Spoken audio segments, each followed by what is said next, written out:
서울 한복판 백화점에서 며느리가 무릎을 꿇었습니다. 네가 감히 내 얼굴에 먹칠을 해? 사람들이 보는 앞에서 그녀는 망신을 당했습니다. 당장 사과해. 여기서. 어머님, 저는. 그때 조용히 다가온 한 사람이 모든 걸 멈췄습니다. 그만하시죠. 그리고 밝혀진 사실은 그 매장의 진짜 주인이 누구인지였습니다. 대표님, 이 건물 실소유주가 오셨습니다. 뭐라고? 백조 재벌이라던 시어머니. 하지만 그날 임차인은 따로 있었습니다. 사람들 앞에서 무릎을 꿇은 며느리. 그리고 그 장면을 지켜본 한 사람. 이런 현실 같은 가족 이야기 끝까지 함께 보실 분들은 지금 구독과 좋아요로 응원해주세요. 이제 백화점 한복판에서 벌어진 그날의 진실을 처음부터 말씀드리겠습니다. 서울 한복판 대형 백화점 1층 명품 매장 한가운데에 수십 명의 시선이 한 곳으로 쏠려 있었습니다. 오후 늦은 시간 봄 시즌 신상품 론칭 행사로 매장 안은 VIP 고객들과 초청 손님들로 가득 차 있었는데 그 소란의 중심에는 한정숙이 서 있었죠. 한정숙은 캐시미어 코트 깃을 고추세운 채 매장 중앙에 서서 한 여자를 내려다보고 있었습니다. 김서연이었습니다. 김서연은 두 손으로 은색 트레이를 들고 서 있었는데 한정숙이 손가락으로 트레이 위에 샴페인 잔 배열을 가리키며 목소리를 높였죠. 이게 제대로 된 배열이냐고. 잔 사이 간격도 못 맞추면서 뭘 한다는 거야. 김서연의 손끝이 미세하게 떨렸지만 고개를 숙인 채 아무 말도 하지 못했습니다. 주변에 둘러선 고객들이 하나둘 시선을 돌리기 시작했고 몇몇은 대놓고 쳐다보며 수군거렸죠. 한정숙은 그런 시선이 오히려 자신의 권위를 증명이라도 하듯 턱을 치켜들었습니다. 여기가 어딘 줄 알아? 백조 자산그룹이 주최하는 자리야. 내가 여기서 실수하면 내 체면이 깎이는 거라고. 김서연은 입술을 꽉 깨물었습니다. 옆에 서 있던 매장 직원 한 명이 조심스럽게 다가와 상황을 수습하려 했지만 한정숙이 손바닥을 들어 제지했죠. 그 동작이 어찌나 단호했던지 직원은 반걸음 물러나며 고개를 떨궜습니다. 며느리라는 게 이 정도 행사 하나 못 챙기면 집안에서 뭘 하겠어. 내가 처음부터 반대한 데는 다 이유가 있었던 거야. 그 말에 김서연의 어깨가 움찔했습니다. 하지만 한정숙은 거기서 멈추지 않았죠. 트레이 위에 샴페인 잔 하나를 손가락 끝으로 밀어 넘겼습니다. 유리잔이 트레이를 벗어나 대리석 바닥 위로 떨어졌고 맑은 깨지는 소리가 매장 전체에 울려 퍼졌습니다. 순간 매장 안이 조용해졌죠. 음악 소리만 낮게 깔린 가운데 깨진 잔 조각 사이로 샴페인이 바닥 위에 번져나갔습니다. 김서연은 반사적으로 몸을 낮추려 했지만 한정숙이 먼저 입을 열었습니다. 치워. 단 한마디였습니다. 그러나 그 한마디에 담긴 무게는 김서연의 무릎을 짓눌렀죠. 김서연은 트레이를 옆 테이블에 내려놓고 천천히 바닥에 무릎을 꿇었습니다. 깨진 유리 조각들 사이에서 손을 뻗어 파편을 주워 담기 시작했는데 그 모습을 한정숙은 팔짱을 낀 채 내려다보고 있었죠. 고객 몇 명이 불편한 표정으로 시선을 돌렸고 한 중년 여성은 동행에게 낮은 목소리로 속삭였습니다. 하지만 아무도 나서지 않았습니다. 한정숙의 이름 석자가 이 백화점에서 갖는 무게를 모르는 사람은 없었으니까요. 김서연의 손가락 끝에서 가느다란 핏줄이 배어나왔습니다. 유리 파편에 베인 거였죠. 김서연은 그 손을 말없이 주먹 쥐었고 피가 손바닥 안쪽으로 스며들었습니다. 한정숙은 그걸 보고도 표정 하나 바꾸지 않았습니다. 손도 제대로 못 쓰면서 이런 자리에 데려온 내가 바보지. 그때 매장 입구 쪽에서 자동문이 열리는 소리가 났습니다. 누군가 안으로 들어서는 기척이었는데 한정숙은 거들떠보지도 않았죠. 새로 들어온 사람은 베이지색 린넨 재킷에 단정한 단발머리를 한 여성이었습니다. 박명자였습니다. 박명자는 매장 입구에서 세 걸음쯤 들어선 채 발을 멈췄습니다. 시선이 바닥에 무릎 꿇은 김서연에게 닿는 순간 박명자의 걸음이 굳어졌죠. 김서연의 손에 묻은 핏자국, 그 앞에 서서 팔짱을 끼고 있는 한정숙의 뒷모습, 주변에서 못 본 척 고개를 돌리는 사람들. 그 모든 장면이 박명자의 눈 안에 한꺼번에 들어왔습니다. 박명자의 입술이 한 번 떨렸습니다.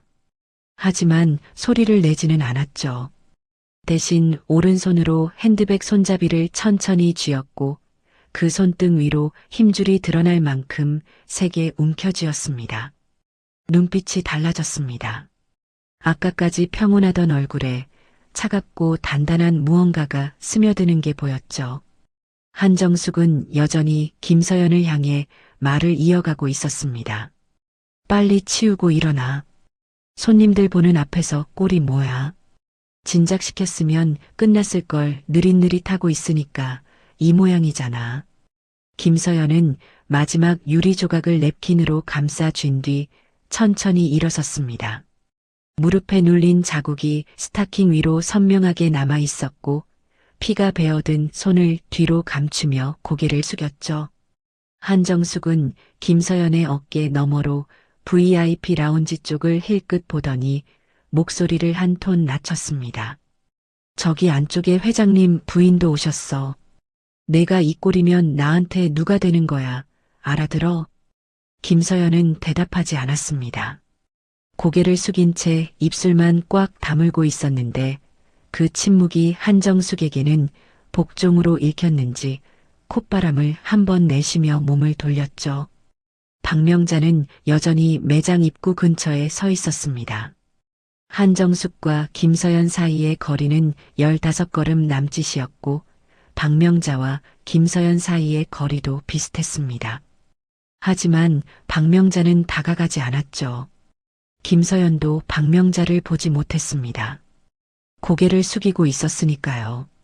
박명자의 시선이 매장 천장에 걸린 백조 자산그룹의 행사 현수막 위를 한번 스쳤습니다. 그러다 다시 바닥 위에 남은 샴페인 자국, 그 옆에 선 김서연의 구겨진 어깨 위로 돌아왔죠. 박명자는 입구 근처 기둥 옆으로 조용히 한 발 물러서며 핸드백에서 휴대전화를 꺼냈습니다. 화면을 켜고 연락처 하나를 찾아 누른 뒤 전화기를 귀에 갖다 댔습니다.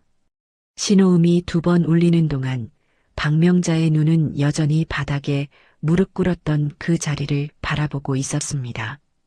대리석 위에 남은 샴페인 얼룩이 형광등 아래서 희미하게 빛났고 그 위로 김서연의 핏방울 자국이 점처럼 찍혀 있었죠. 박명자의 입이 열렸습니다. 이도윤 실장님이시죠?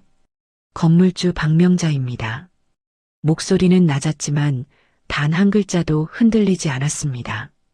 박명자가 전화를 끊고 휴대전화를 핸드백 안에 넣는 동안 매장 안쪽에서는 한정숙의 목소리가 다시 울려 퍼지고 있었습니다. 행사장 한쪽에 마련된 VIP 라운지 테이블로 자리를 옮긴 한정숙은 주변에 둘러앉은 고객 서너 명과 샴페인을 기울이며 이야기를 나누고 있었죠. 김서연은 그 테이블 옆에 서서 한정숙의 잔이 비워질 때마다 세 잔을 가져다 놓고 있었습니다. 우리 며느리가 좀 서툴죠. 원래 이런 자리에 나와본 적이 없는 아이라서요. 한정숙은 웃으며 말했지만 그 웃음 아래 깔린 것은 분명한 조롱이었습니다. 맞은편에 앉은 중년 여성이 어색하게 잔을 들며 화제를 돌리려 했지만 한정숙은 거기서 멈출 생각이 없었죠. 친정이 좀 그래요. 어디 변변한 데가 있어야 말이죠. 월세 사시는 집이라 혼수도 제대로 못 해왔어요. 우리 집안에서 다 맞춰줬지. 김서연의 손이 샴페인 병 위에서 멈췄습니다. 손가락이 병목을 감싼 채 미세하게 떨렸지만 고개는 숙인 그대로였죠. 테이블에 앉은 손님 한 명이 시선을 내리깔며 입술을 다셨고 또 다른 손님은 핸드폰을 꺼내 화면을 들여다보는 척했습니다.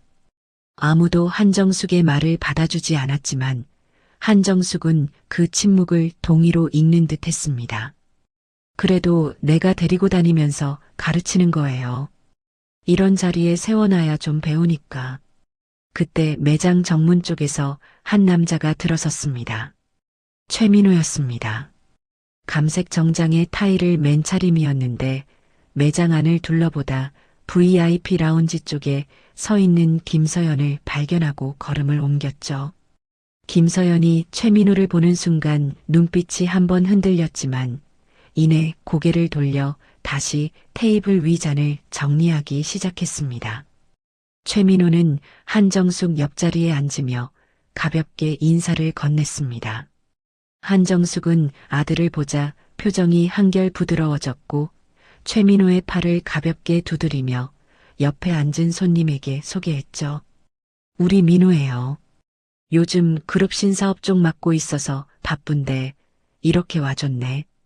최민호는 미소를 지으며 고개를 숙였고 맞은편 손님들과 가볍게 인사를 나눴습니다. 하지만 김서연 쪽은 한 번도 쳐다보지 않았죠. 김서연도 그걸 알고 있었습니다. 두 사람 사이의 거리는 고작 2걸음이었지만 그 2걸음 안에는 아무런 눈짓도 손짓도 작은 위로의 기척도 없었습니다. 한정숙이 다시 입을 열었습니다. 서연아, 안쪽 창고에서 행사용 쇼핑백 좀 더 가져와. 이 테이블 손님들 선물 포장해야 해. 김서연은 대답 대신 가볍게 고개를 숙이고 안쪽으로 걸어갔습니다. 김서연이 자리를 비우자 한정숙은 목소리를 한 톤 낮추며 테이블 손님들에게 기대듯 몸을 앞으로 숙였죠. 저 아이 친정엄마가 말이에요. 원래 시장에서 반찬 가게 하셨대요. 월세도 밀렸다더라고요. 그런 집안이니까 혼수가 될 리가 없잖아요. 최민호의 손이 테이블 아래에서 주먹을 쥐었습니다. 입술이 한번 벌어졌다가 다시 닫혔죠. 하지만 끝내 아무 말도 하지 않았습니다. 맞은편 손님 한 명이 분위기를 바꾸려는 듯 새 컬렉션 이야기를 꺼냈고 최민호는 그 화제에 자연스럽게 합류했습니다. 김서연이 쇼핑백 묶음을 안고 돌아왔을 때 테이블의 분위기는 이미 다른 화제로 넘어간 뒤였습니다. 하지만 김서연은 느꼈죠. 손님들의 눈빛 안에 묘하게 깔린 동정과 불편함을, 누군가 자신에 대해 이야기한 흔적을. 김서연은 쇼핑백을 테이블 옆에 내려놓으며 한정숙을 바라봤지만 한정숙은 아들과 이야기하느라 눈길조차 주지 않았습니다. 잠시 뒤 매장 중앙에서 행사 진행자가 신상품 프레젠테이션이 시작된다고 안내했습니다. 손님들이 하나둘 자리에서 일어나 중앙 무대 쪽으로 이동하기 시작했고 한정숙도 자리에서 일어섰죠. 그런데 일어서다 말고 김서연이 내려놓은 쇼핑백을 내려다보며 미간을 찌푸렸습니다. 이 포장이 뭐야? 리본도 안 묶여 있잖아. 가져갈 때 확인하고 가져와야지. 매번 이러니까 일을 2번 하는 거라고. 김서연은 쇼핑백을 다시 집어들며 리본을 찾으러 가려 했습니다. 그때 한정숙이 김서연의 손목을 잡아챘죠. 힘이 실린 소나기에 김서연의 몸이 반걸음 끌려왔고 아까 유리에 베인 손등 위로 한정숙의 손가락이 눌렸습니다. 김서연이 순간 얼굴을 찡그렸지만 소리는 내지 않았죠. 이 손은 뭐야? 밴드도 안 붙이고 돌아다녀. 여기 손님들이 피 묻은 손 보면 뭐라고 하겠어. 생각이 있어, 없어? 최민호가 그 장면을 봤습니다. 한정숙이 김서연의 손목을 쥔 채 말하는 모습을, 김서연이 고개를 숙인 채 손을 뒤로 빼려는 모습을. 최민호는 자리에서 반쯤 일어났다가 다시 앉았습니다. 입을 열었다가 다시 다물었고 결국 시선을 무대 쪽으로 돌렸죠. 한정숙은 김서연의 손목을 놓으며 손가락으로 안쪽을 가리켰습니다. 안쪽에 가서 밴드 붙이고 리본 제대로 묶어서 다시 가져와. 프레젠테이션 끝나기 전에 안 돌아오면 알아서 해. 김서연은 쇼핑백을 안고 안쪽 통로로 사라졌습니다. 복도를 걸어가는 김서연의 뒷모습이 형광등 아래서 점점 작아졌고 발소리도 서서히 멀어졌죠. 매장 안에서는 프레젠테이션 진행자의 밝은 목소리가 울려 퍼지고 있었지만 그 소리가 김서연이 걸어간 복도까지 닿지는 않았습니다. 한정숙은 중앙 무대 앞 첫 번째 줄에 자리를 잡으며 최민호에게 손짓했습니다. 최민호는 어머니 옆에 앉으면서 한번 뒤를 돌아봤죠. 김서연이 사라진 통로 쪽이었습니다. 하지만 거기엔 이미 아무도 보이지 않았고 최민호는 다시 고개를 앞으로 돌렸습니다. 무대 위에서 조명이 켜지는 동안 매장 입구 쪽 기둥 뒤에 서 있던 박명자는 핸드백 안에 휴대전화 위로 손가락을 올린 채 한정숙의 뒷모습을 바라보고 있었습니다. 방금 전 한정숙이 김서연의 손목을 잡아챘을 때 박명자의 입술은 한번 일그러졌다가 곧 다시 일자로 돌아왔죠. 그 표정 안에는 분노보다 더 깊고 슬픔보다 더 단단한 무언가가 자리를 잡아가고 있었습니다.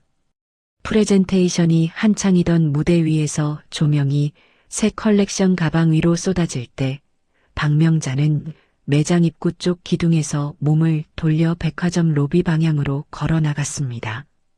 걸음은 느리지 않았지만 급하지도 않았죠. 매장의 유리문을 빠져나온 박명자는 로비 한쪽에 마련된 라운지 소파 앞을 지나쳐 엘리베이터 홀 쪽으로 향했습니다. 백화점 관리 사무실은 같은 건물 8층에 있었습니다. 엘리베이터 안에서 박명자는 핸드백에서 휴대전화를 다시 꺼내 통화 기록을 확인했죠. 아까 한 통화는 30초 남짓이었습니다. 이도윤 실장에게 자신이 건물주 박명자라는 것과 잠시 뒤 관리 사무실로 올라가겠다는 말만 전했을 뿐이었죠. 이도윤은 전화 너머에서 잠깐 침묵하더니 올라오시면 바로 안내해드리겠습니다라고만 답했습니다. 엘리베이터 문이 열리자 복도 끝에서 이도윤이 서 있는 것이 보였습니다.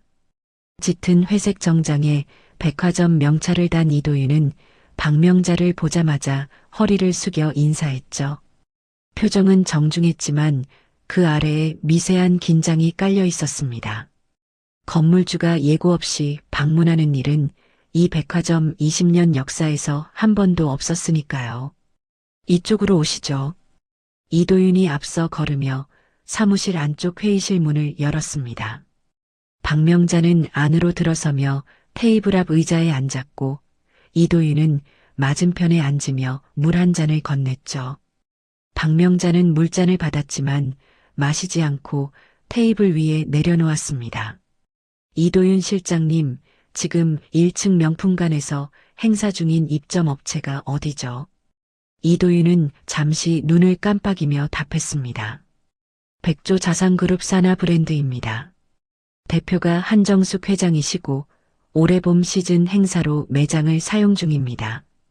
임대 계약서 확인 좀 부탁드려요.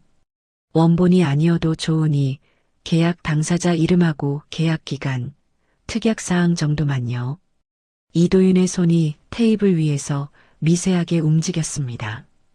건물주가 임대 계약서를 직접 확인하겠다는 말은 단순한 점검이 아니라는 뜻이었으니까요. 이도윤은 자리에서 일어나 캐비닛 쪽으로 걸어가며 파일 하나를 꺼내 들었고 동시에 노트북을 여러 등기 시스템에 접속했습니다. 화면 위로 건물 등기 부등본이 떠올랐죠. 소유자 란에 적힌 이름은 단 하나, 박명자. 이도윤은 그 이름을 확인하는 순간 키보드 위에 올려놓은 손가락이 멈췄습니다. 고개를 돌려 맞은편에 앉아 있는 박명자를 바라봤고 박명자는 아무 말 없이 이도윤의 시선을 받았습니다. 이도윤은 다시 화면으로 시선을 돌렸습니다. 등기부등본의 소유권 이전 일자는 18년 전이었고 그 이후로 단 한 번도 변동이 없었죠. 이 건물의 실소유주는 처음부터 지금까지 박명자 한 사람이었던 겁니다. 이도윤의 입이 한번 열렸다가 다물어졌고 이마 위로 가느다란 땀줄기가 흘렀습니다. 실장님, 아까 1층에서 제가 본 게 있어요. 박명자의 목소리는 낮았지만 또렷했습니다.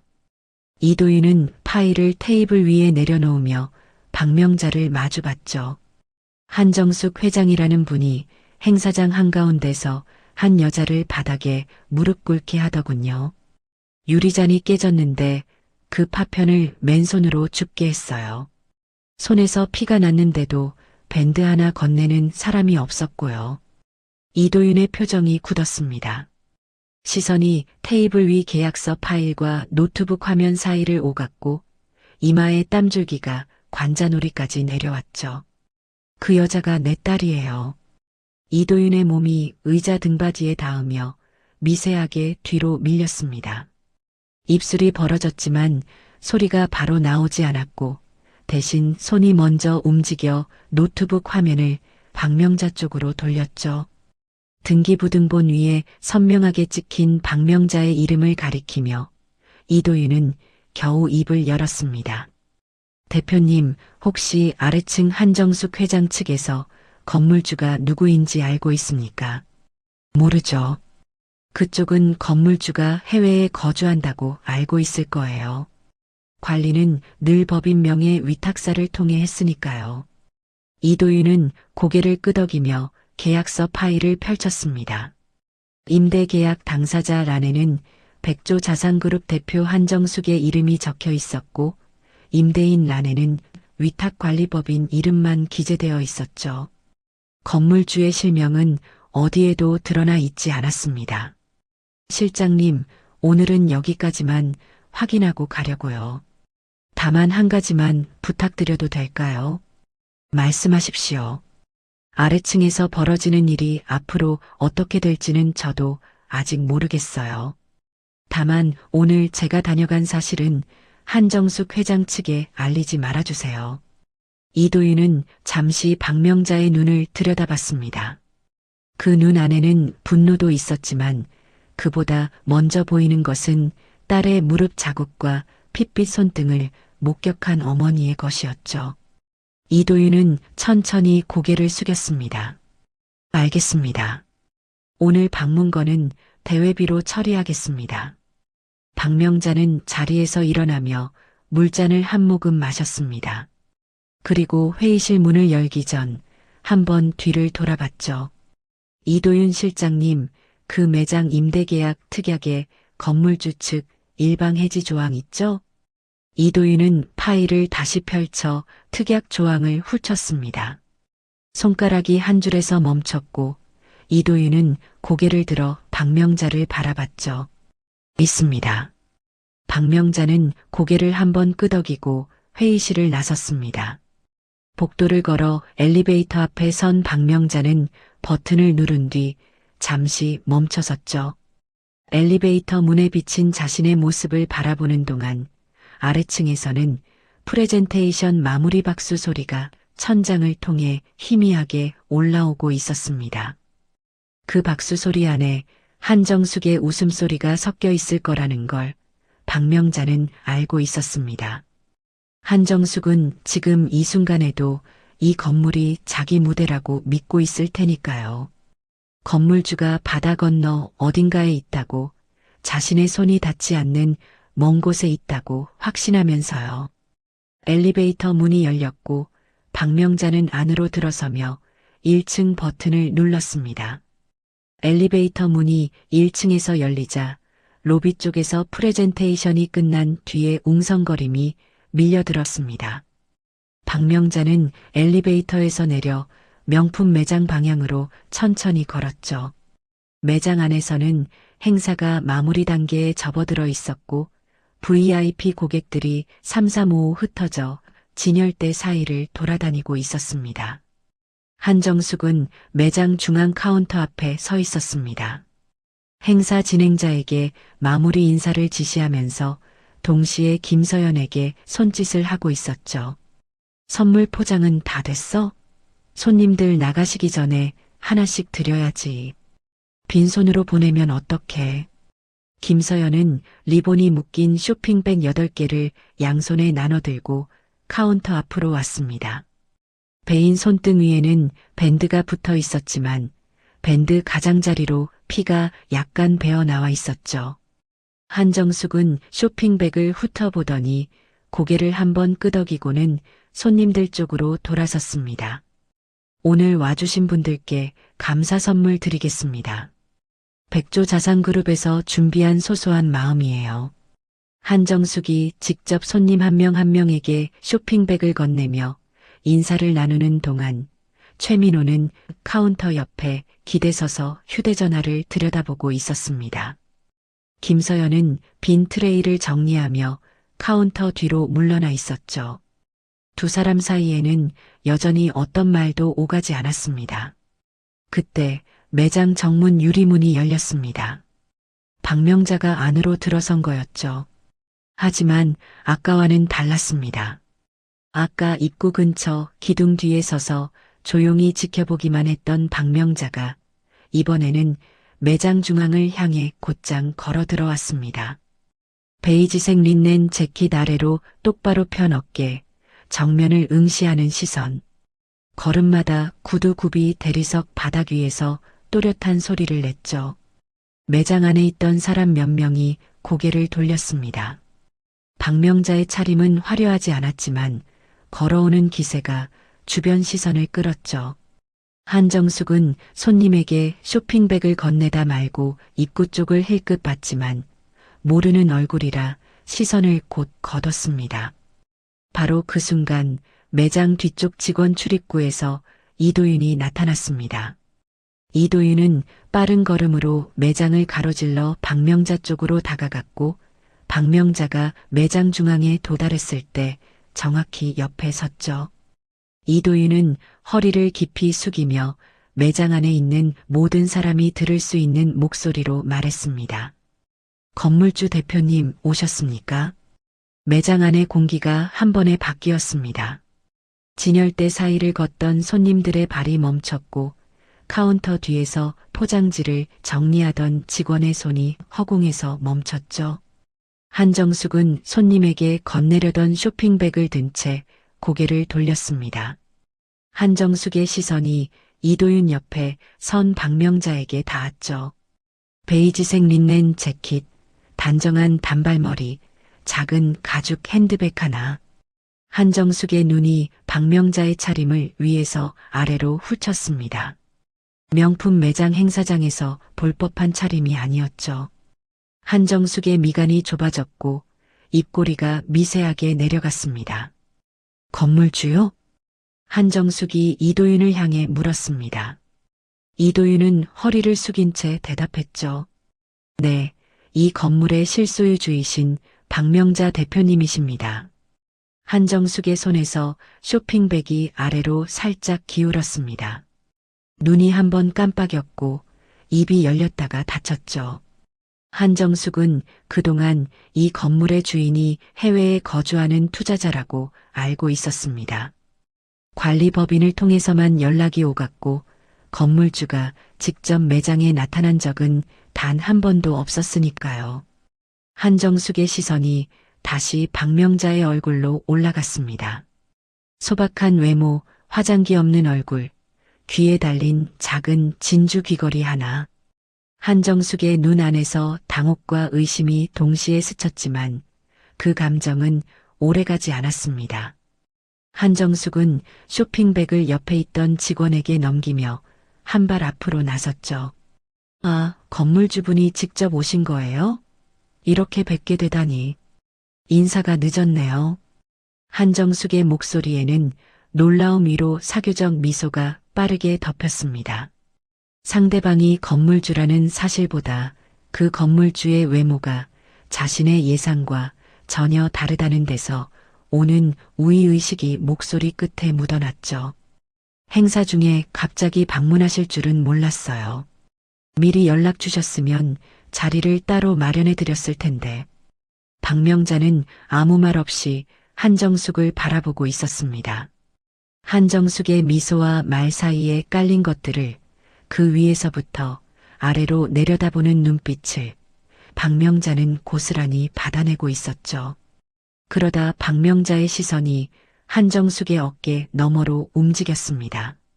카운터 뒤에 서 있는 김서연이 보였죠. 김서연은 박명자를 알아본 순간 숨을 한 번 삼켰고 두 눈이 크게 떠졌습니다. 입술이 떨리며 무언가를 말하려 했지만 소리가 나오지 않았죠. 박명자는 김서연을 향해 아주 짧게, 거의 알아차릴 수 없을 만큼 작게 고개를 끄덕였습니다. 괜찮다는 뜻인지 가만히 있으라는 뜻인지 김서연만이 알아볼 수 있는 신호였죠. 한정숙은 그 시선의 교환을 눈치채지 못했습니다. 여전히 이도윤을 향해 말을 이어가고 있었으니까요. 이 실장, 건물주분께서 오셨으니 우리 행사 구경도 하시게 안내해드려요. 마침 VIP 라운지에 자리가 비었으니까. 이도윤은 한정숙의 말에 대답하지 않았습니다. 대신 박명자를 올려다보며 다음 지시를 기다렸고 박명자는 이도윤에게 눈짓 하나를 보낸 뒤 천천히 한정숙을 향해 고개를 돌렸습니다. 한정숙 회장님이시죠? 박명자의 첫마디였습니다. 목소리는 낮았지만 매장 중앙의 고요한 공기 속에서 선명하게 퍼졌죠. 한정숙은 고개를 끄덕이며 미소를 유지했지만 박명자의 다음 말은 나오지 않았습니다. 박명자는 말을 멈춘 채 한정숙의 눈을 들여다보고만 있었고 그 침묵이 3초, 5초, 7초로 늘어나는 동안 한정숙의 미소가 서서히 얇아지기 시작했습니다. 매장 안의 조명은 여전히 밝았고 진열대 위의 가방들은 여전히 빛나고 있었지만 한정숙의 발밑에서 무언가가 아주 천천히 기울어지고 있다는 걸 느끼는 사람은 아직 한정숙 자신뿐이었습니다. 박명자의 침묵이 이어지는 동안 한정숙은 미소를 거두지 않으려 애쓰고 있었습니다. 하지만 눈앞에 선 이 낯선 여자가 건물주라는 사실과 그 건물주가 자신을 말없이 들여다보고만 있다는 사실이 한정숙의 턱 근육을 미세하게 경직시켰죠. 한정숙은 결국 먼저 입을 열었습니다. 혹시 매장 임대 관련해서 오신 건가요? 계약건이면 관리법인 쪽으로 연락해 주시면 되는데. 박명자는 한정숙의 말을 끝까지 듣고 나서 천천히 시선을 옮겼습니다. 한정숙의 뒤편 카운터 뒤에 서 있는 김서연에게로. 김서연은 여전히 그 자리에 서서 박명자를 바라보고 있었고 입술을 꽉 다문 채 두 손을 앞치마 안쪽으로 감추고 있었죠. 밴드가 붙은 손등이 보이지 않도록. 박명자는 한정숙을 지나쳐 김서연 쪽으로 걸어갔습니다. 한정숙의 어깨 옆을 스치듯 지나가는 그 걸음에 한정숙의 고개가 자동으로 돌아갔죠. 박명자가 카운터 앞에 멈춰서서 김서연을 올려다보는 모습을 한정숙은 등 뒤에서 바라보게 되었습니다. 서연아. 박명자의 입에서 나온 그 두 글자에 매장 안의 공기가 다시 한번 바뀌었습니다. 김서연의 눈가가 붉어졌고 입술이 떨리기 시작했죠. 한정숙의 눈이 좁아졌습니다. 건물주라는 여자가 자기 며느리의 이름을 부르고 있었으니까요. 어떻게 이분이 서연이를. 한정숙이 중얼거리듯 내뱉은 말에 이도윤이 한 발 앞으로 나서며 입을 열었습니다. 한 회장님, 박명자 대표님은 김서연님의 친정어머님이십니다. 한정숙의 몸이 멈췄습니다. 미간이 좁아지더니 눈이 한번 크게 떠졌고 시선이 박명자와 김서연 사이를 빠르게 오갔습니다. 입이 벌어졌지만 말이 바로 나오지 않았죠. 친정어머니가 건물주라는 말이 머릿속에서 정리가 되지 않는 게 얼굴에 그대로 드러났습니다. 박명자는 한정숙의 반응을 보지 않았습니다. 카운터를 돌아 김서연 앞에 선 박명자는 김서연의 손을 가만히 잡아 앞으로 끌어냈죠. 밴드 위로 배어나온 핏자국이 형광등 아래서 드러났고 밴드 가장자리에 마른 피가 갈색으로 얼룩져 있었습니다. 박명자는 그 손을 두 손으로 감싼 채 한참 동안 내려다보았습니다. 엄마, 괜찮아요. 별거 아니에요. 김서연이 손을 빼려 했지만 박명자는 놓지 않았습니다. 대신 고개를 들어 김서연의 눈을 마주봤죠.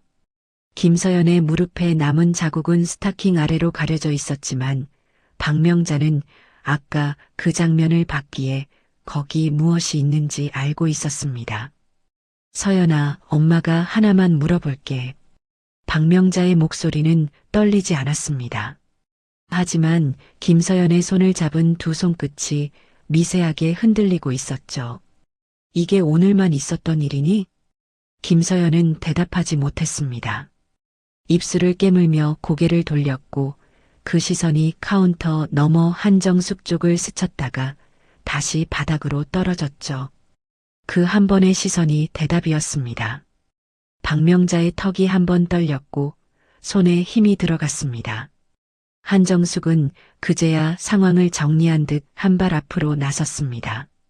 얼굴에 당혹은 남아 있었지만 목소리에는 평소의 단단함을 되찾으려는 기색이 묻어났죠.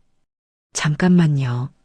건물 주시든 뭐시든 지금 이 자리에서 우리 집안일에 끼어드시는 건 좀 그렇잖아요. 시어머니가 며느리한테 하는 말이 뭐가 어때서요? 박명자가 천천히 고개를 돌려 한정숙을 바라봤습니다. 무릎을 꿇렸어요. 유리 파편 위에 손에서 피가 났는데 밴드 하나 안 줬고요. 그게 시어머니가 며느리한테 하는 말인가요? 한정숙의 입꼬리가 실룩거렸습니다. 주변에 남아있던 손님 몇 명이 발걸음을 멈추고 쳐다보기 시작했고 직원들은 서로 눈치를 보며 어쩔 줄 몰라 했죠. 그건 서연이가 잘못해서 그런 거예요. 행사장에서 실수를 하면 당연히 혼나야 하는 거 아닙니까? 어디 집에서 그런 식으로 키웠길래 이런 기본도 안 되는 거냐고요. 박명자의 눈빛이 한순간 날카로워졌지만 목소리는 오히려 더 낮아졌습니다. 사과하실 생각은 없으신 거죠? 한정숙은 콧바람을 내쉬었습니다. 사과요? 내가 뭐요? 우리 집안에서 며느리 가르치는 건 내 몫이에요. 남이 참견할 일이 아니라고요. 박명자는 더 이상 한정숙에게 말하지 않았습니다. 대신 다시 김서연을 향해 돌아섰죠. 김서연은 고개를 숙인 채 어깨를 떨고 있었고 눈가에서 눈물이 한 줄기 흘러내리고 있었습니다. 서연아. 박명자의 목소리가 한 톤 부드러워졌습니다. 엄마가 다시 한 번만 물을게. 계속 참고 살 거니? 그 한마디에 매장 안이 완전히 조용해졌습니다. 김서연의 어깨가 한 번 크게 떨렸고 입술이 벌어졌다가 다시 닫혔죠. 눈물이 턱끝에서 떨어져 카운터 위에 작은 점을 만들었습니다. 최민호는 중앙 무대 옆에 서 있었습니다. 아까부터 한 발자국도 움직이지 못한 채 어머니와 아내 사이에서 시선만 오가고 있었죠. 한정숙이 최민호 쪽을 돌아봤습니다. 민호야, 너는 뭐하냐? 내 아내 친정 어머니가 와서 이런 식으로 나오는데 가만히 있을 거야? 최민호의 입이 열렸습니다. 하지만 시선은 한정숙이 아닌 김서연에게 가 있었죠. 김서연이 고개를 들어 최민호를 바라봤습니다. 눈물이 묻은 눈으로 말없이 그 눈빛 안에는 질문이 있었습니다. 말로 하지 않아도 읽히는 수년간 쌓여온 단 하나의 질문이. 최민호는 한 발을 내딛었습니다. 그 발이 김서연 쪽으로 향하는가 싶었지만 한정숙이 민호라고 한 번 더 부르자 걸음이 멈춰졌죠. 최민호의 시선이 바닥으로 떨어졌고 내딛었던 발이 제자리로 돌아왔습니다. 김서연은 그 모습을 봤습니다. 남편의 발이 자기 쪽으로 왔다가 되돌아가는 그 한 걸음을 놓치지 않고 봤죠. 김서연의 눈에서 흘러내리던 눈물이 멈췄습니다. 입술을 깨물던 이가 풀렸고 대신 턱에 힘이 들어가기 시작했습니다. 박명자는 김서연의 손을 여전히 잡은 채 아무 말 없이 서 있었습니다. 딸의 대답을 기다리면서 재촉하지도 유도하지도 않으면서 그저 딸이 스스로 입을 열 그 순간을 기다리고 있었죠. 김서연의 숨이 한번 깊게 들어갔다 나왔습니다. 고개가 천천히 올라오기 시작했고 바닥을 향하던 시선이 카운터를 지나 매장 중앙을 지나 한정숙의 얼굴 위에서 멈췄습니다.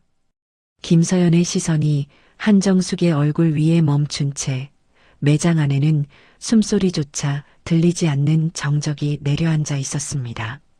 김서연의 눈에는 아까까지 고여있던 눈물이 마른 자리만 남아 있었고 그 위로 형광등 빛이 차갑게 반사되고 있었죠. 김서연은 박명자의 손을 천천히 놓았습니다. 박명자는 놓아주었죠. 김서연은 카운터 뒤에서 한 발을 내딛었고 카운터를 돌아 매장 중앙 쪽으로 걸어 나왔습니다. 아까까지 고개를 숙이고 쇼핑백을 나르던 그 걸음이 아니었습니다. 등이 곧게 펴져 있었고 턱이 수평을 유지한 채 앞을 향하고 있었죠. 구두굽이 대리석 바닥 위에서 또렷한 소리를 내며 한정숙 앞까지 7걸음을 옮겼고 한정숙과 2걸음 거리에서 멈춰 섰습니다. 한정숙은 눈앞에 선 김서연을 내려다봤습니다. 평소라면 고개를 숙이고 있어야 할 며느리가 자신의 눈을 똑바로 바라보고 있었죠. 한정숙의 미간이 좁아졌지만 입은 열지 않았습니다. 먼저 말하는 쪽이 약해 보인다는 걸 본능적으로 알고 있었으니까요. 하지만 이번에는 김서연이 먼저 입을 열었습니다. 어머님, 한마디였습니다. 그 한마디 안에 떨림은 없었죠. 한정숙의 눈썹이 미세하게 올라갔고 입꼬리가 한쪽으로 살짝 비틀렸습니다. 오늘 이 자리에서 저한테 하신 일 직접 말씀해 보시겠어요? 손님들 앞에서 무릎을 꿇게 하시고 깨진 유리를 맨손으로 줍게 하신 거요. 한정숙의 턱이 한번 굳어졌습니다. 주변에 남아있던 손님 대여섯 명이 발걸음을 멈춘 채 두 사람을 바라보고 있었고 매장 직원들은 카운터 뒤에서 숨을 죽이고 있었죠. 이도윤은 매장 한쪽 기둥 옆에 서서 팔짱을 끼지도 않고 어디에도 기대지 않은 채 정면을 주시하고 있었습니다. 한정숙은 고개를 살짝 뒤로 젖혔습니다. 위에서 아래로 내려보는 시선의 각도를 한치도 바꾸지 않으며 입을 열었죠. 무슨 소리를 하는 거야? 내가 잔을 떨어뜨렸으니까 내가 치운 거지. 그걸 가지고 지금 나한테 따지는 거야? 잔을 떨어뜨린 건 저가 아니에요. 어머님이 손가락으로 밀어서 떨어뜨리신 거예요. 여기 계신 분들이 다 보셨죠. 한정숙의 입술이 한번 떨렸습니다. 주변 시선이 자신에게 쏠려 있다는 걸 의식한 듯 목소리를 한 톤 낮추며 다가섰죠. 서연아, 지금 내 친정 엄마가 왔다고 기가 살아서 이러는 거야? 여기가 어딘 줄 알아? 손님들 보는 앞에서 시어머니한테 이런 식으로 나오면 내 체면이 뭐가 되겠어? 체면이요? 김서연의 목소리가 한층 선명해졌습니다. 제 체면은 아까 이미 바닥에 닿았어요. 어머님이 그렇게 만드셨잖아요. 유리 조각 사이에 무릎 꿇고 앉아서 피 흘리면서 주울 때, 그때 제 체면은 어디 있었는데요? 한정숙의 볼 위로 붉은 기운이 번졌습니다. 눈이 가늘어졌고 턱 근육이 한번 움찔했죠. 하지만 목소리는 여전히 단단한 척을 유지하고 있었습니다. 그래서 뭘 어쩌겠다고. 며느리가 시어머니한테 반말이라도 하겠다는 거야? 사과해 주세요. 매장 안의 공기가 얼어붙었습니다. 한정숙의 눈이 크게 떠졌고 입이 벌어진 채 2, 3초 동안 다치지 않았죠. 주변에서 누군가 숨을 들이쉬는 소리가 들렸고 진열대 옆에 서 있던 손님 한 명이 옆 사람의 팔을 잡았습니다. 뭐라고? 이 자리에서 여기 계신 분들 앞에서 저한테 사과해 주세요. 아까 하신 일에 대해서요. 김서연의 목소리는 떨리지 않았습니다. 하지만 손등 위에 붙은 밴드 가장자리로 새로 땀이 배어 나오고 있었고 그 아래로 아까의 상처가 여전히 욱신거리고 있었죠. 김서연은 그 통증을 느끼면서 한정숙의 눈을 바라보고 있었습니다. 고개를 돌리지 않고 시선을 내리지 않고 한정숙은 한 발 뒤로 물러섰습니다. 무의식적인 방걸음이었지만 그 방걸음이 매장 안의 모든 사람에게 보였죠. 한정숙은 그걸 알아차린 듯 곧바로 다시 방걸음 앞으로 나섰고 양 어깨를 고추 세우며 턱을 치켜들었습니다. 내가 왜? 세 글자였습니다. 한정숙의 입에서 나온 그 세 글자에 매장 안의 공기가 한 번 더 경직되었죠. 내가 왜 사과를 해? 시어머니가 며느리한테 몇 마디 한 게 잘못이야? 그럼 지금까지 이 집안에서 내가 한 게 뭐가 있는데? 내가 끌어줘서 여기까지 온 거잖아. 내 친정이 뭔데? 내 엄마가 건물 주면 뭐가 달라? 돈이 있으면 예의도 없어도 되는 거야? 한정숙의 목소리가 높아지면서 매장 천장의 스피커에서 흘러나오던 음악 소리를 덮었습니다. 얼굴이 붉어졌고 목에 힘줄이 드러났죠.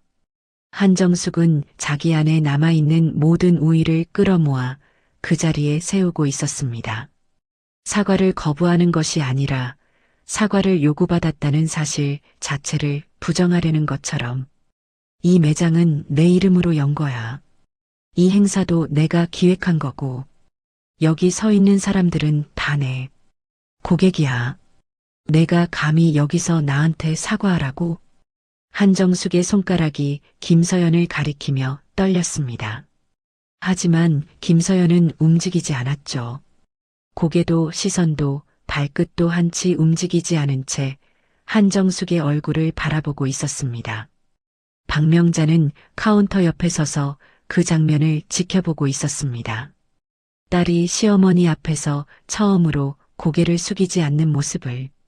이도윤은 한쪽 손으로 양복 안주머니에 넣어둔 휴대전화를 만지작거리고 있었고 최민호는 무대 옆 기둥에 등을 기댄 채 두 눈을 질끈 감고 있었습니다. 한정숙은 숨을 한 번 거칠게 내쉬며 김서연을 지나쳐 박명자 쪽으로 시선을 돌렸습니다. 당신 딸 교육을 이렇게 시킨 거예요? 시어머니 앞에서 대들게 건물 주면 다야? 이 매장 계약이 아직 살아있는 한 여기는 내 공간이에요. 박명자는 대답하지 않았습니다. 대신 핸드백 안에서 휴대전화를 꺼내 화면을 한번 확인했죠. 그리고 이도윤을 바라봤습니다. 이도윤은 그 눈빛을 받고 고개를 아주 작게 끄덕였습니다. 한정숙은 그 둘 사이의 시선 교환을 받습니다. 자신이 이해할 수 없는 무언가가 이미 움직이고 있다는 느낌이 한정숙의 등줄기를 타고 올라왔지만 한정숙은 그 감각을 밀어냈죠. 턱을 치켜든 채 다시 한번 목소리를 높였습니다. 사과는 없어. 끝까지 없어. 그 말이 매장 안에 대리석 바닥 위로 떨어지는 동안 김서연은 한정숙의 눈을 응시한 채 고개를 천천히 끄덕였습니다.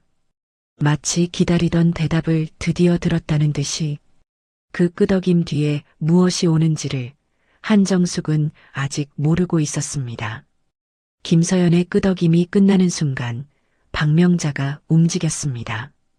카운터 옆에 서 있던 박명자는 핸드백에서 꺼내 들고 있던 휴대전화를 내리며 매장 중앙을 향해 걸어 나왔죠. 구두굽 소리가 대리석 위에서 일정한 간격으로 울렸고 그 소리가 한정숙과 김서연 사이의 공간을 가로질러 매장 전체에 퍼졌습니다. 박명자는 한정숙의 정면, 세 걸음 거리에 멈춰 섰습니다. 김서연의 옆이었고 이도윤이 한 발 뒤에서 따라붙었죠. 매장 안에 남아있던 손님들과 직원들의 시선이 한 곳으로 모였습니다. 한정숙 회장님. 박명자의 목소리는 낮았지만 매장 구석까지 닿았습니다. 방금 사과는 없다고 하셨죠. 분명히 들었습니다. 한정숙은 턱을 치켜든 채 대답했습니다. 네, 없어요. 몇 번을 물어도 같아요. 박명자는 고개를 한번 끄덕였습니다. 그리고 이도윤을 돌아봤죠. 이도윤 실장님, 부탁드립니다. 이도윤은 양복 안주머니에서 서류 봉투 하나를 꺼냈습니다. 아까 8층 사무실에서 준비해 온 것이었죠. 봉투를 열어 안에서 2장짜리 서류를 꺼낸 이도윤은 한 발 앞으로 나서며 한정숙을 향해 말했습니다. 한정숙 회장님, 본 건물 소유주이신 박명자 대표님의 요청에 따라 공식 통보드립니다. 이도윤의 목소리는 사무적이었지만 또렷했고 매장 안에 남아있는 모든 사람의 귀에 닿았습니다. 백조 자산그룹과 체결된 1층 명품관 임대계약에 대해 건물주 측 일방해지 특약 조항에 의거하여 계약 해지를 통보합니다. 해지 효력은 오늘부로 발생하며 매장 운영은 즉시 중단됩니다. 한정숙의 얼굴에서 색이 빠졌습니다. 입이 벌어졌지만 소리가 나오지 않았고 손가락이 허공을 향해 반쯤 올라갔다가 내려왔죠. 눈이 이도윤의 손에 들린 서류와 박명자의 얼굴 사이를 빠르게 오갔습니다. 지금 뭐라고 한 거예요? 계약 해지? 그게 말이 돼요? 한정숙의 목소리가 갈라졌습니다. 이도윤은 서류를 한정숙 쪽으로 내밀었죠. 계약서 특약 제7조에 명시되어 있습니다. 건물주 측은 임차인의 신의성실 의무 위반 시 30일 이내 일방해지가 가능하며 중대한 사유 발생 시 즉시 해지도 가능합니다. 한정숙은 서류를 받아들었지만 글자가 눈에 들어오지 않는 듯 손만 떨고 있었습니다. 고개를 들어 박명자를 노려봤죠. 이게 보복이에요? 딸일 가지고 내 사업을 건드리겠다는 거예요? 이 매장에 투자한 돈이 얼마인 줄 알아요? 박명자는 한정숙의 떨리는 목소리를 끝까지 들은 뒤 입을 열었습니다. 보복이 아닙니다. 제 건물에서 사람이 무릎 꿇려지고 피를 흘렸어요. 그게 임차인으로서 지켜야 할 신의가 맞습니까? 한정숙의 입술이 파르르 떨렸습니다. 서류를 쥔 손에 힘이 들어가며 종이 가장자리가 구겨졌고 주변에서 지켜보던 손님 한 명이 동행의 팔을 잡아 끌며 출구 쪽으로 발걸음을 옮기기 시작했죠. 하나가 움직이자 둘, 셋이 따라 움직였고 매장 안의 사람들이 조용히 빠져나가기 시작했습니다. 이도윤이 다시 한 발 앞으로 나섰습니다. 한 회장님, 계약 해지에 따라 매장 내 모든 행사는 지금 이 시점부터 중단됩니다. 재고 및 집기 철수 일정은 추후 서면으로 안내드리겠습니다. 한정숙은 이도윤을 향해 손가락을 들어 올렸습니다. 이 실장, 당신이 감히 나한테 이래? 이 백화점에서 우리 백조 자산이 얼마나 큰 고객인 줄 알면서? 이도윤은 한정숙의 손가락을 마주보며 허리를 숙이지 않았습니다. 건물주 대표님의 지시를 이행하는 것이 제 업무입니다. 한정숙의 들어올린 손이 공중에서 멈춘 채 떨렸고 이도윤은 시선을 거두지 않았죠. 한정숙은 결국 손을 내리며 몸을 돌려 최민호를 찾았습니다. 민호야, 지금 당장 법무팀에 연락해. 이건 부당해지야. 소송 들어가야 해. 최민호는 기둥 옆에 서 있었습니다. 얼굴이 창백했고 양손이 주머니 안에서 주먹을 쥐고 있었죠.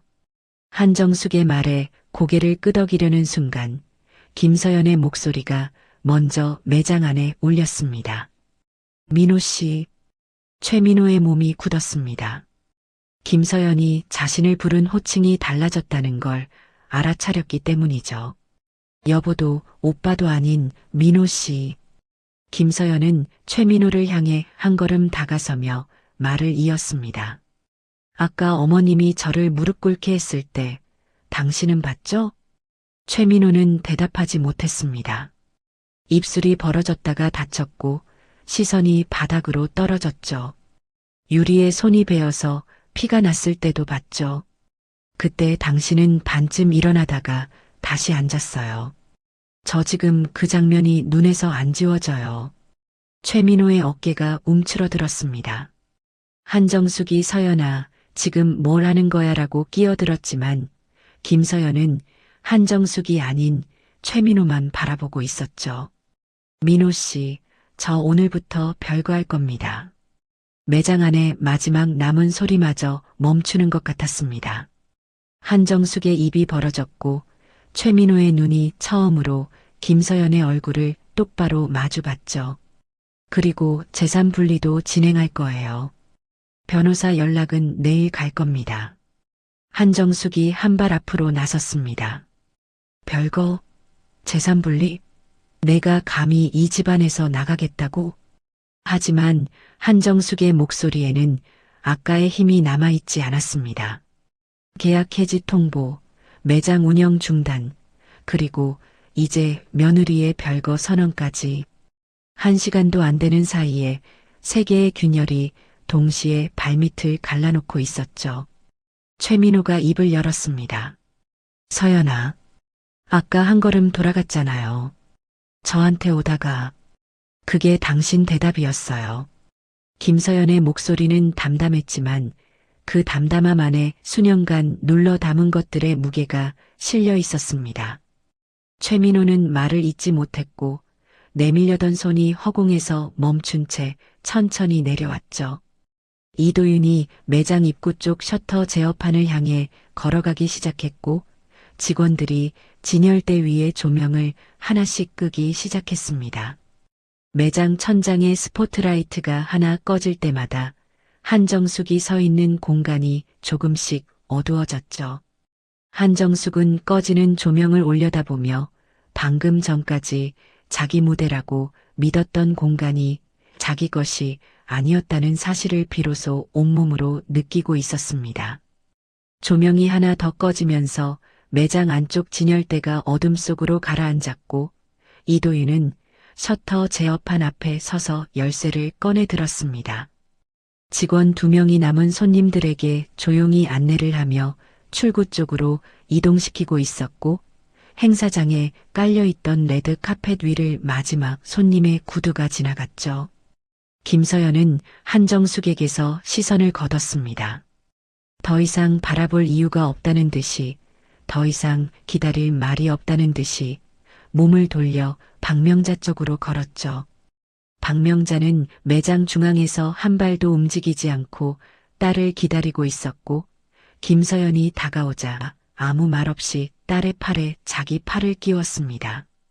두 사람의 손이 닿는 순간 김서연의 입술이 한 번 떨렸지만 울지는 않았습니다. 박명자와 김서연은 나란히 매장 정문을 향해 걸었습니다. 구두 소리 두 쌍이 대리석 위에서 엇갈리며 울렸고 그 소리 외에 매장 안에는 어떤 말도 흐르지 않았죠. 박명자는 걸으면서 뒤를 돌아보지 않았고 김서연도 고개를 돌리지 않았습니다. 한정숙이 서 있는 쪽도 최민호가 서 있는 쪽도 한 번도 보지 않은 채 두 사람은 유리문 앞에 섰죠. 자동문이 열렸습니다. 바깥 로비의 조명이 매장 안보다 훨씬 밝았고 그 빛이 유리문 사이로 쏟아져 들어오며 두 사람의 등을 비췄습니다. 박명자는 문을 나서기 직전 걸음을 한 박자 멈추며 김서연의 팔을 가볍게 쥐었죠. 힘을 주거나 재촉하는 손길이 아니라 함께 나간다는 것을 확인하는 손길이었습니다. 김서연은 고개를 살짝 숙여 어머니의 손을 한번 내려다봤고 그 손이 아까 자신의 핏빛 손등을 감싸 쥐었던 바로 그 손이라는 걸 느끼며 발을 내딛었습니다. 두 사람이 유리문 밖으로 나서자 자동문이 닫혔습니다. 매장 안에서 본 두 사람의 뒷모습은 유리에 한번 반사되었다가 로비의 밝은 빛 속으로 사라졌죠. 최민호는 무대 옆 기둥에서 한 발 떼어놓은 자세 그대로 서 있었습니다. 김서연이 돌아서서 걸어나가는 순간 최민호의 입이 한번 열렸지만 소리가 나오지 않았죠. 발이 반걸음 앞으로 나갔다가 멈추는 오늘 하루 동안 반복된 그 동작이 한 번 더 되풀이되었습니다. 하지만 이번에는 멈춘 발이 다시 앞으로 나아가지 못했죠. 김서연의 등이 유리문 너머로 사라진 뒤에도 최민호는 그 자리에 서서 닫힌 유리문만 바라보고 있었습니다. 한정숙은 매장 중앙에 홀로 남아 있었습니다. 손에는 아까 이도윤에게 받은 계약 해지 서류가 구겨진 채 들려 있었고 캐시미어 코트깃이 한쪽으로 접혀 있었죠. 주변의 진열대 조명은 이미 모두 꺼져 있었고 천장에 메인 등만 2개 남아 매장 안을 희미하게 비추고 있었습니다. 이도윤이 셔터 제어판의 버튼을 눌렀습니다. 낮은 기계음과 함께 매장 정문의 금속 셔터가 위에서부터 천천히 내려오기 시작했죠. 셔터 아랫단이 유리문 위쪽을 지나는 순간 로비에서 들어오던 빛이 서서히 차단되었고 매장 안은 점점 더 어두워졌습니다. 한정숙은 셔터가 내려오는 소리를 듣고 고개를 돌렸습니다. 정문이 닫혀가고 있었죠. 한정숙의 발이 정문 쪽으로 향했지만 세 걸음 옮기고 나서 멈췄습니다. 셔터 아래로 보이는 로비 바닥이 점점 좁아지고 있었고 그 좁아지는 틈 사이로 로비를 지나가는 사람들의 발만 보였죠. 한정숙은 그 발들 사이에서 박명자와 김서연의 구두를 찾으려는 듯 눈을 가늘게 떴지만 이미 2 사람은 시야 밖으로 사라진 뒤였습니다. 셔터가 바닥에서 30cm쯤 남겨두고 속도가 느려졌다가 마지막 간격마저 닫히며 쿵 소리를 냈습니다. 그 소리가 텅 빈 매장 안에서 한 번 울리고 사라졌죠. 매장 안은 천장에 비상등 2개만 남아 붉은 빛을 내리쏟고 있었습니다. 아까까지 명품 가방과 보석이 빛나던 진열대는 검은 그림자로 변해 있었고 VIP 라운지의 테이블 위에는 마시다 남은 샴페인 잔들이 그대로 놓여 있었죠. 레드 카펫 위에는 행사 초대장 한 장이 바닥에 떨어져 있었고 그 위로 아까 깨진 와인잔의 파편 하나가 비상등 빛을 받아 희미하게 반짝이고 있었습니다. 최민호는 기둥 옆에서 천천히 몸을 돌렸습니다. 셔터가 닫힌 정문 쪽을 한번 보고 매장 중앙에 서 있는 한정숙을 한번 보았죠. 입을 열었지만 아무 말도 나오지 않았고 결국 고개를 떨구며 직원 출입구 쪽으로 걸어갔습니다. 발소리가 점점 작아지다 문이 닫히는 소리와 함께 사라졌죠. 한정숙은 움직이지 않았습니다. 매장 중앙, 아까 김서연이 무릎을 꿇었던 바로 그 자리에서 2발 떨어진 곳에 서서 손에 구겨진 서류를 쥔 채 정면을 바라보고 있었죠. 정면에는 닫힌 셔터가 있었고 그 셔터 아래쪽에 설치된 유리 패널 위로 한정숙의 모습이 어둡게 비치고 있었습니다. 비상등의 붉은빛 아래서 유리에 비친 한정숙의 얼굴은 아까 행사장 한가운데서 팔짱을 끼고 서 있던 그 사람과 같은 사람이라고 보기 어려웠습니다. 입꼬리는 내려가 있었고 눈 아래 그림자가 깊었으며 캐시미어 코트의 깃은 한쪽이 접혀 올라간 채 돌아오지 않고 있었죠. 한정숙의 손에서 구겨진 서류가 미끄러져 바닥에 떨어졌습니다. 종이가 대리석 위에 닿는 소리가 텅 빈 매장 안에서 비정상적으로 크게 울렸고 한정숙은 그걸 줍지 않았습니다. 시선이 바닥의 서류 위에 잠시 머물렀다가 다시 정면의 유리 패널 위로 돌아왔죠.